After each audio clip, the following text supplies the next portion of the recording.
বান্দা তার সাধ্যের সবটুকু চেষ্টার পরে নতজানু হয়ে যখন বলবে হাসবুনাল্লাহ, আল্লাহ তুমি আমার জন্য যথেষ্ট, নি'মাল ওয়াকিল, তুমি আমার শ্রেষ্ঠ অভিভাবক, তখন তার কি দরকার না দরকার এটা ডিল করে স্বয়ং আল্লাহ।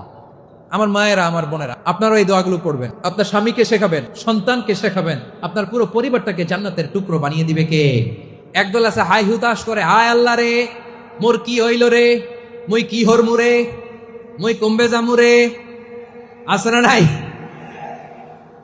এরকম বিলাপ করতে নিষেধ করেছেন বিশ্বনবী। কি করব, কই যাব, কি হবে, হায় হায়, এরকম হাহুতাশ আছে না নাই? বিশ্বাসীরা হাহুতাশ করে না, তারা ইন্না লিল্লাহ পড়ে। কি পড়ে মনে থাকবে? আমরা পড়বো ইন্না লিল্লাহি ওয়া ইন্না ইলাইহি রাজিউন। নিশ্চয়ই আমরা আল্লাহর জন্য, আমরা আল্লাহর দিকেই ফিরে যাব। এরপর পড়বো আল্লাহুম্মা আজুরনি ফি মুসিবাতি ওয়া আখলুফ লি খায়রাম মিনহা। আল্লাহ, আমি যে বিপদে ধৈর্য ধারণ করলাম এটার সওয়াব দিও, আর যা হারালাম তার চেয়ে ভালো কিছু দিয়ে বদল করে দিও। সুবহানাল্লাহ পড়েন। বিশ্বনবীর হাদিস শুনলেন উম্মে সালামা রাদিয়াল্লাহু তাআলা আনহা। ওনার স্বামী হলো আবু সালামা। মজার ঘটনা খেয়াল করে শুনেন আমার প্রিয় কলিজার টুকরা ভাইয়েরা। কানগুলো খরগোশের কানের মতো খাড়া করে আমার দিকে তাকান। সাইয়্যিদাতুনা উম্মে সালামা রাদিয়াল্লাহু তাআলা আনহা, ওনার স্বামীর নাম আবু সালামা। শ্রেষ্ঠ দম্পতি, শ্রেষ্ঠ ফ্যামিলি। প্রথমে হিজরত করেছিলেন হাবাসায়, পরে হিজরত করেছেন মদিনায়। উহুদ যুদ্ধের পরে ওনার স্বামী আবু সালামা ইন্তেকাল করলো, শহীদ হলো। সুবহানাল্লাহ পড়েন। যখন আবু সালামা ইন্তেকাল করলো, উম্মে সালামা রাদিয়াল্লাহু তাআলা আনহা কেঁদে কেঁদে হয়রান। আর নবীর শিখানো বাণী অনুযায়ী তিনি বারবার পড়ছিলেন ইন্না লিল্লাহ। কি পড়ছিলেন? জামু, কি হরমু, এগুলো বলে নেই। কি বলছে? ইন্না লিল্লাহ। যেহেতু বিশ্বনবী বলেছেন কেউ যদি বিপদের প্রথম ধাক্কায় পড়ে ইন্না লিল্লাহি ওয়া ইন্না ইলাইহি রাজিউন, আল্লাহুম্মা আজুরনি ফি মুসিবাতি ওয়া আখলুফ লি খায়রাম মিনহা, তাহলে এই বিপদে যে সে যা হারালো তার চেয়ে শ্রেষ্ঠ কিছু দিয়ে আল্লাহ তার বদল দিয়ে দিবে। এই হাদিস শুনে উম্মে সালামা রাদিয়াল্লাহু তাআলা আনহা ওনার প্রাণ প্রিয় স্বামী আবু সালামার ইন্তেকালের পরে চোখের পানি ছাড়ে আর পড়ে ইন্না লিল্লাহি ওয়া ইন্না ইলাইহি রাজিউন, আল্লাহুম্মা আজুরনি ফি মুসিবাতি ওয়া আখলুফ লি খায়রাম মিনহা। বারবার এই দোয়া পড়ে চোখের পানি ছাড়ে, এই দোয়া পড়ে চোখের পানি ছাড়ে। আর মনে মনে বলে আবু সালামার মতো ভালো মানুষ মদিনাতে নাই, আবু সালামার চেয়েও ভালো মানুষ মদিনাতে নাই। তার চেয়ে ভালো মানুষ কি করে আল্লাহ তাআলা আমারে দিবে? তার চেয়ে ভালো মানুষ তো আমি মদিনাতে দেখি না। চোখের পানি দিয়ে বুক ভাসায় আর নবীর হাদিসের উপর আমল করে পড়ে ইন্না লিল্লাহি ওয়া ইন্না ইলাইহি রাজিউন, ইন্না লিল্লাহি ওয়া ইন্না ইলাইহি রাজিউন। পড়তে পড়তে চোখের পানি ছাড়ে আর চিন্তা করে বিশ্বনবী বললেন এই দোয়া পড়লে যেটা হারালাম তার চেয়ে ভালো কিছু দিয়ে আল্লাহ পুরস্কার দেয়। আবু সালামের চেয়ে ভালো মানুষ মদিনার মধ্যে আর কে হতে পারে? কি আজীব তামাশা, কি অবাক করা ঘটনা। কিছুদিন পরে দেখা গেল সাইয়্যিদুল মুরসালিন রাহমাতাল লিল আলামিন স্বয়ং বিশ্ব নবী উম্মে সালামাকে বিয়ের প্রস্তাব পাঠিয়েছে। স্বয়ং বিশ্ব নবী উম্মে সালামা রাদিয়াল্লাহু তাআলা আনহাকে বিয়ের প্রস্তাব পাঠিয়েছেন। উনি রাজি হয়ে গেলেন, বিয়ে হয়ে গেল। উনি হয়ে গেলেন উম্মুল মুমিনিন, আমাদের মা, পুরো মুসলিম উম্মার মা। চিৎকার করে বলেন আল্লাহু আকবার। তাহলে আমার প্রাণ প্রিয় ভাইরা, বিপদে পড়লে আমরা পড়বো ইন্না লিল্লাহি ওয়া ইন্না ইলাইহি রাজিউন, আল্লাহুম্মা আজুরনি ফি মুসিবাতি ওয়া আখলুফ লি খায়রাম মিনহা। পড়বেন? পড়বেন না? যারা যারা বিপদ আসলে এই দোয়াটা পড়বেন এখন থেকে আওয়াজ করে ইনশাআল্লাহ বলেন। যা হারাইছেন তার চেয়ে শ্রেষ্ঠ জিনিস দিয়ে বদলা দিবে কে? বিশ্বাস হয়? একটু সন্দেহ লাগে মনে হয়, একটু সন্দেহ আছে? যাদের বিশ্বাস হবে তাদের কি আল্লাহ উত্তম বদলা দেবে, ঠিক কিনা বলেন? তাহলে বিপদে পড়লেই প্রথমে আমরা এটা পড়ব। দোয়াগুলো যদি এখন মুখস্থ না হয়, এই যে রেকর্ডিং হচ্ছে, পেয়ে যাবেন, কালকেই পেয়ে যাবেন। শুনে শুনে মুখস্থ করবেন। আমার মায়েরা, আমার বোনেরা, আপনাদের জন্য 3টি মাঠের অ্যারেঞ্জমেন্ট করা হয়েছে, আমি জানি। আপনারা এই দোয়াগুলো পড়বেন, আপনার স্বামীকে শেখাবেন, সন্তানকে শেখাবেন, আপনার পুরো পরিবারটাকে জান্নাতের টুকরো বানিয়ে দিবে কে? তাহলে বিপদ আসলে প্রথমে কি পড়তে হবে এটা জেনে গেলাম। এরপরে বিপদ আসলে নিজেকে কি করে আল্লাহর কাছে সঁপে দিতে হয় এটাও জানার দরকার আছে না নাই? বিপদে প্রথমে ইন্না লিল্লাহ করলাম, ধৈর্য ধারণ করলাম, বিপদ থেকে উদ্ধারের সর্বোচ্চ চেষ্টা করলাম। আমার কাজ যখন শেষ তখন আমি আমার এই বিষয়টা আল্লাহর কাছে সঁপে দিব। কার কাছে সুপর্দ করব? কার কাছে? বিপদে বললে কেমন করে নিজেকে আল্লাহর কাছে সঁপে দিতে হয় আসুন সাইয়েদনা ইব্রাহিম আলাইহিস সালামের জীবনী থেকে জানি। আল্লাহর খলিল ইব্রাহিম আলাইহিস সালাম আমাদের মতো সমাজ ব্যবস্থা পায় নাই। আমরা জন্মের পরে আমাদের কানের ভেতরে আজান দিয়েছে কে? একামত দিয়েছে কে? আমাদের বাপদাদারা আমাদের কানে আজান দিয়েছে কি দেয় নাই? আমাদের জন্মের পরেই তো আজান, একামত, বাড়ির পাশে মসজিদ, প্রতিদিন আজান, জুমার খুতবা, প্রতি মাসে মাসে তাফসিরুল কোরআন মাহফিল, মসজিদ, মিনারা, অভাব নাই। ঠিক কিনা বলে? আপনি যেই সুন্দর ইসলামিক এনভায়রনমেন্ট পেয়েছেন, আমাদের ইব্রাহিম খালিল উনিও কি এরকম পেয়েছিলেন? হ্যাঁ, উনি জন্মের পর পরে ওনার কানে আজান দিছে কেউ? আমার প্রিয় ভাইরা, আগা গোড়া একটা শিরকি পরিবেশ উনি জন্মগ্রহণ করেছেন। উনি ছাড়া ওই তল্লাটে একজনও আল্লাহর উপর বিশ্বাসী নাই। কল্পনা করতে পারেন? গোটা তল্লাটে, গোটা দেশে বিশ্বাসী মুমিন, আল্লাহর উপর বিশ্বাস স্থাপনকারী কয়জন? সবাই বলেন কয়জন? বাকি সব মুশরিক। বাকি সব মুশরিক নিজের সাথে নিজে শক্ত বোঝাপড়া করে, অ্যানালজি করে, সেলফ কনভারসেশন করে উনি মহা সত্যের সন্ধান পেয়েছে। উনি আকাশের তারা দেখে ভাবে মনে হয় এটাই আমার খোদা, ওরা দেখে তারা নাই, মনে মনে বলে না তাইলে এটা না। আবার চাঁদ দেখে বলে চাঁদটা বড় মায়া লাগে, মনে হয় এটাই আমার রব, পরে দেখে চাঁদও নাই, কয় না এটা না। এরপরে দ্বীপ প্রহরের জলজলে সূর্যটা খাঁ খাঁ করে গোটা পৃথিবীটারে রৌদ্র দিয়ে তাতিয়ে রাখে। তিনি ভাবলেন মনে হয় এটাই আমার রব, কারণ এটাই তো সবচেয়ে বড়। কিন্তু বিকেল বেলা ওই সূর্যটাও যখন চলে যায়, সাইয়েদনা ইব্রাহিম বলে না এটাও তো নাই, আমার খোদা যদি আমার ছেড়ে চলে যায়, বিপদে পড়লে আমারে উদ্ধার করবে কে?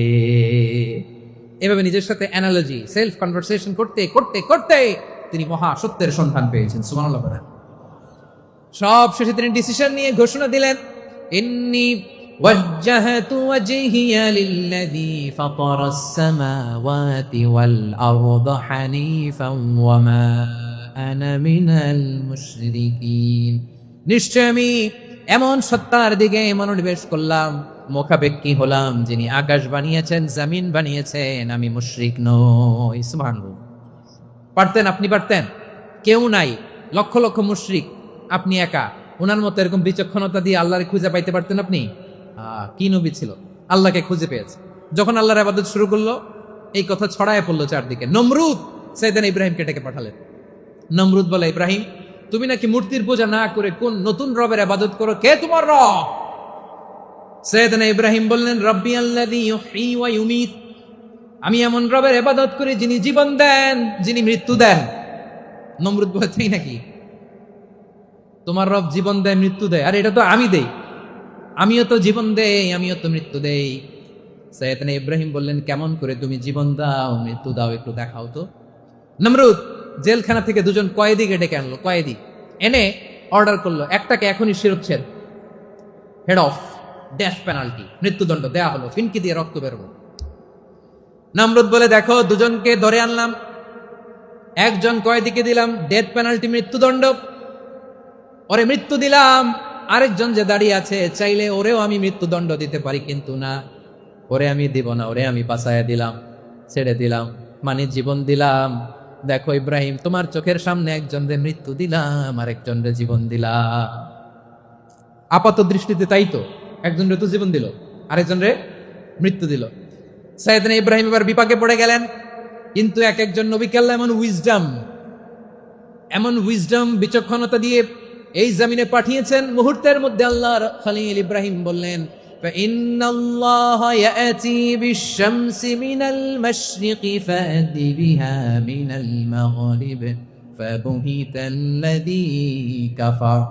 আল্লাহর খলিল ইব্রাহিম বললেন, নমরুদ বুঝলাম তুমি জীবন দাও, মৃত্যু দাও, দেখলাম, কিন্তু আমার রব, আমার আল্লাহ প্রতিদিন সকালবেলা উষা লগ্নে ওই পূর্ব দিগন্ত থেকে সূর্যটাকে উদিত করেন, সাঁঝের বেলা, বিকেল বেলা, কুথুরি লগ্নে, সন্ধ্যা বেলা ওই দ্বিপ্রহরের জল জলে সূর্যটাকে পশ্চিম দিগন্তে ডুবিয়ে দেন। মানে সকালবেলা পূর্ব দিক থেকে উদিত করা সূর্যটাকে পশ্চিম দিকে বিকেলে তিনি ডুবিয়ে দেন। তুমি যদি পারো ওই সূর্যটাকে পশ্চিম দিক থেকে উদিত করে পূর্ব দিকে ডুবিয়ে দাও। সুবহানাল্লাহ পড়বেন না? দেখেন, ইনস্ট্যান্ট ইন্টেলেক্ট, মুহূর্তে বিচক্ষণতা, উইজডম কাকে বলে? নমরুদ পারবে?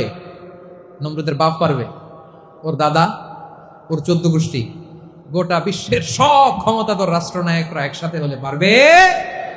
ফাবুহিতাল্লাযী কাফার পারে নাই, ব্যর্থ হয়েছে। এবার তেলে বেগুনে জ্বলে উঠেছে, রেগে মেগে আগুন বলে, ফালকুহু ফিল জাহিম, ওর সাথে তর্ক নাই, না পেরে এবার এটারে আগুনে ফেলা। বিশাল বিশাল গাছ কেটে লাকড়ি এনে আগুনের কুণ্ডুলি বানানো হলো, দাও দাও দাও দাও করে আগুন জ্বলে আল্লাহর খলিল ইব্রাহিমকে আগুনে নিক্ষেপ করা হবে। আল্লাহর খলিল সাইয়েদনা ইব্রাহিমের হাতের মধ্যে রশি দিয়ে টাইট করে বাঁধা হলো, পায়ের মধ্যেও টাইট করে রশি দিয়ে বাঁধা হলো। আল্লাহর খলিল ইব্রাহিমকে আগুনের কুণ্ডুলির মধ্যে ফেলা হবে। ওমিয়া, আপনি যে বিপদের কারণে ভয় পান, হতাশ হন, এটা কোনো বিপদ ওনার বিপদের সামনে? পটুয়াখালী আওয়াজ করে বলুন, সাইয়েদনা খলিল ইব্রাহিমের বিপদের সামনে আমাদের বিপদগুলো কোনো বিপদ? এটা কোনো বিপদই না, এটা কোনো বিপদই না। হাত পা বেঁধে টাইট করে নিক্ষেপ করা হবে, সিম্পলি ফেলা যাবে না, কারণ দাও দাও করে দ্য ব্লেজিং ফায়ার, এমন আগুনের কুণ্ডুলি কাছে যাওয়া যায় না, আগুনের উত্তাপে নিক্ষেপ করা হবে। হাতে রশি বেঁধে পায়ে রশি বেঁধে আল্লাহর খলিল ইব্রাহিম আলাইহিস সালামকে আগুনের মধ্যে নিক্ষেপ করা হবে। আহা, এটার বলে অগ্নি পরীক্ষা। উনি অগ্নি পরীক্ষার সম্মুখীন হয়েছে, এজন্য কঠিন পরীক্ষাকে আমরা অগ্নি পরীক্ষার সাথে তুলনা করি, ঠিক কিনা? সাইয়েদনা জিবরাইল এসে বললেন, ও আল্লাহর খলিল, ওরা তো আপনার হাতও বেঁধে ফেললো, পাও বেঁধে ফেললো, নড়াচড়ার সুযোগ নাই, বলেন আমি জিবরিল ফেরেশতা আপনার জন্য কি করতে পারি? আল্লাহর খলিল ইব্রাহিম বলেন, ও জিবরাইল, তোমার কাছে আমার কোনো চাওয়া হওয়া নাই। সুবহানাল্লাহ বলেন। তোমার কাছে বলার কিছু নাই, তোমার সাহায্যের আমার দরকার নাই। সাইয়েদনা ইব্রাহিম আলাইহিস সালামকে হাতে পায়ে রশি বেঁধে হাত পা বাঁধা অবস্থায় জ্বলন্ত অগ্নিকুণ্ডে যখন নমরুদের দলবল নিক্ষেপ করবে, আল্লাহর খলিল কিভাবে নিজেকে আল্লাহর কাছে সঁপে দিয়েছেন পটুয়াখালীর ভাইরা খেয়াল করে শুনুন। হাত পা বেঁধে আল্লাহর খলিলকে যখন নিক্ষেপ করা হবে, তিনি মুখ ফুটে বলে ফেললেন, হাসবুনাল্লাহু ওয়া নি'মাল ওয়াকিল। হাসবুনাল্লাহু ওয়া নি'মাল ওয়াকিল, আমার জন্য আল্লাহই যথেষ্ট, আমার জন্য আল্লাহই যথেষ্ট, তিনি আমার সবচেয়ে বড় গার্ডিয়ান, তিনি আমার সবচেয়ে বড় অভিভাবক। জিব্রাইলের সাহায্যের অফারকে ফিরিয়ে দিলেন, দুনিয়ার বুকে কারো কাছে কিছু বলেন নাই, মুখ ফুটে বলেছেন হাসবুনাল্লাহ। ও আমার পটুয়াখালীর প্রাণের ভাইয়েরা খেয়াল রাখবেন, কোন বান্দা তার হাতে থাকা সব চেষ্টাটুকুন করার পরে মুখ ফসকে মুখ দিয়ে যখন বলে ফেলে হাসবুনাল্লাহ, বান্দা যখন হাসবুনাল্লাহ বলে ফেলে, ওই ব্যাপারটা ডিল করার দায়িত্ব স্বয়ং আল্লাহ আরশের উপর থেকে নিয়ে নেয়। আপনি যখন বলে ফেলবেন হাসবুনাল্লাহ, এটা ডিলিং করবে কে তখন? চিল্লায় বলেন না, তিনি কে? বান্দা তার সাধ্যের সবটুকু চেষ্টার পরে নতজানু হয়ে যখন বলবে হাসবুনাল্লাহ, আল্লাহ তুমি আমার জন্য যথেষ্ট, নি'মাল ওয়াকিল, তুমি আমার শ্রেষ্ঠ অভিভাবক, তখন তার কি দরকার না দরকার এটা ডিল করে স্বয়ং আল্লাহ। নিক্ষেপ করা হলো সাইয়েদনা ইব্রাহিমকে অগ্নিকুণ্ডলিতে। হাজার হাজার মানুষের দৃশ্য দেখার জন্য জড়ো হয়েছে এরকম বিশাল ময়দানে। কিন্তু কি অবাক করা ঘটনা, সবাই ভয় পাচ্ছিল, না জানি কি হয়ে যায়। আল্লাহর খলিলকে যখন আগুনের কুণ্ডলিতে নিক্ষেপ করা হয়, আল্লাহর খলিল ইব্রাহিম আগুনের কুণ্ডলের মধ্যে বসে বসে মানুষগুলোর দিকে তাকিয়ে হাসতে শুরু করে দেয়। কারণ আকাশ থেকে রব্বুল আলামিন স্পেশাল ভার্ডিক্ট নাজিল করেছেন, স্পেশাল হুকুম জারি করেছেন, কুল্লা ইয়া নারু কুনি বারদান ওয়া সালামান আলা ইব্রাহিম। ও আগুন খবরদার, সৃষ্টির শুরু থেকে তোকে একটা ধর্ম আমি বাতলে দিয়েছিলাম, তোর ধর্ম, আগুনের ধর্ম হলো যা পাবে জ্বালিয়ে সারখার করবে। আল্লাহ বলল, ও আগুন, তোর ধর্ম দিয়েছিলাম, তুই সব জ্বালিয়ে পুড়িয়ে সারখার করে দিবি, কিন্তু ক্ষণিকের জন্য আমি তোর জ্বালিয়ে দেওয়ার ক্ষমতাটাকে কেড়ে নিলাম, জ্বালিয়ে ভস্ম করে দেওয়ার ক্ষমতা আমি কেড়ে নিলাম। কুনি বারদান, ঠান্ডা হয়ে যা, কিন্তু এত বেশি ঠান্ডা হবি না আবার আমার ইব্রাহিমের জন্য সর্দি লেগে না যায়। সুবহানাল্লাহ, এত আসতে বললে হবে? কুনি বারদান, বারদ মানে বরফ, ঠান্ডা, ঠান্ডা হ, কিন্তু এত ঠান্ডা হবি না যাতে আমার ইব্রাহিমের কষ্ট হয়। আগুন বলে, আল্লাহ একবার বললাম ঠান্ডা হ, আবার বলো এত ঠান্ডা হবি না যাতে খালিলের সর্দি না লাগে। কেমন ঠান্ডা হব, কেমন এনভায়রনমেন্ট তৈরি করে দেব বলো?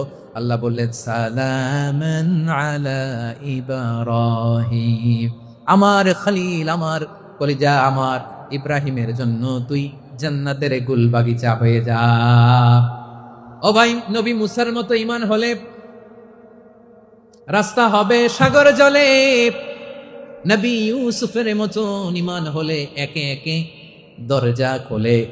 নবী ইব্রাহিমের মতন ঈমান যদি আজও থাকে বিদ্যমান, অগ্নিকুণ্ডে দেখতে পাবে খুব সরতে ফুল ভাগা।